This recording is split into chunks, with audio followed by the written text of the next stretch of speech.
कि देश के प्रधानमंत्री जी ने जनकपुर में एक झंडा दिखाया था और उस बस में 35 लोग बैठ करके अयोध्या आए थे। लोकसभा में बजट पर चर्चा के दौरान समाजवादी पार्टी के अध्यक्ष अखिलेश यादव ने केंद्र सरकार को कई मुद्दों पर घेरा। अखिलेश यादव ने बीजेपी को यूपी में खराब प्रदर्शन और अयोध्या में मिली हार की भी याद दिलाई। इस दौरान सपा प्रमुख ने प्रधानमंत्री की वाराणसी से कम मार्जिन वाली जीत को लेकर भी बीजेपी पर तंज कसा। लेकिन अपने भाषण में अखिलेश केंद्र सरकार के सामने अयोध्या को लेकर एक बड़ी मांग रख गए। सपा प्रमुख ने एनडीए सरकार से जनकपुर से अयोध्या तक एक्सप्रेसवे बनाने की मांग की। उन्होंने कहा कि चूंकि जनकपुर से अयोध्या आने जाने में इस वक्त काफी समय लगता है, ऐसे में अगर एक्सप्रेसवे बन जाएगा तो भक्तों के सफर का समय काफी कम हो जाएगा। मुझे याद है कि देश के प्रधानमंत्री जी ने जनकपुर में एक झंडा दिखाया था और उस बस में 35 लोग बैठ करके अयोध्या आए थे। सभापति महोदय, उस समय भी मैंने मांग की थी कि जहां से जनकपुर से यात्रा शुरू हो रही है और अयोध्या तक बस से लोग आएंगे तो पता नहीं कितने घंटों में आएंगे।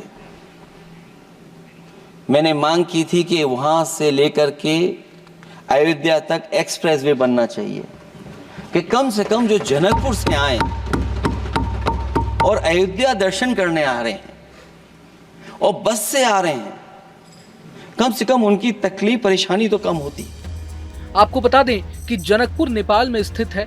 पौराणिक कथाओं के मुताबिक भगवान राम और माता सीता की शादी जनकपुर में ही हुई थी, इसलिए जनकपुर को भगवान राम का ससुराल भी कहा जाता है।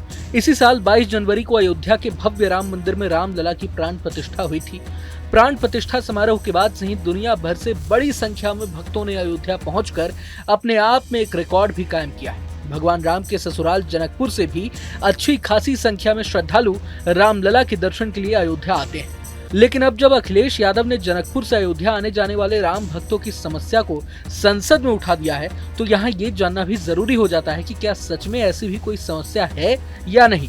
ध्यान देने वाली बात यह है कि अखिलेश ने एक्सप्रेसवे की मांग उठाने से पहले पीएम मोदी की नेपाल यात्रा का जिक्र किया और ये भी कहा कि पीएम मोदी ने जनकपुर से बस सर्विस को हरी झंडी दिखाई थी।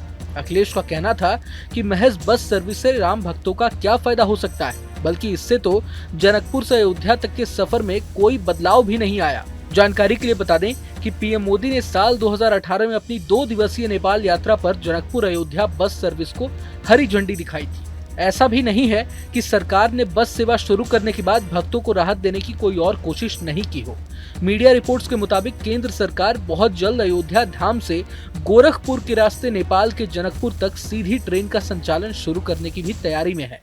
इसका रूट भी लगभग तैयार हो गया है, बस IRCTC की बैठक में अंतिम मुहर लगनी बाकी है। 1-2 सेक्शन को छोड़ दें तो अयोध्या से जनकपुर तक चलने वाली इस ट्रेन की रफ्तार भी 110 किलोमीटर प्रति घंटा से अधिक हो सकती है। अब जहां मौजूदा समय में दोनों शहरों के बीच करीब 460 किलोमीटर की दूरी तय करने में 10 घंटे का समय लगता है, ऐसे में अगर ये ट्रेन सेवा शुरू हो गई तो राम भक्त महज 3 से 4 घंटे के समय में अयोध्या से जनकपुर आ जा सकेंगे। बहरहाल अब अखिलेश यादव द्वारा एक्सप्रेसवे की मांग को लेकर सरकार क्या कदम उठाती है, ये देखना दिलचस्प होने वाला है। अगर आपको ये वीडियो पसंद आए तो लाइक करें और चैनल को सब्सक्राइब करें। वहीं तमाम बड़ी खबरों के लिए देखते रहें न्यूज नेशन। न्यूज नेशन अब व्हाट्सएप पर खबरों की ताजा अपडेट के लिए न्यूज नेशन के इस QR कोड को स्कैन करें।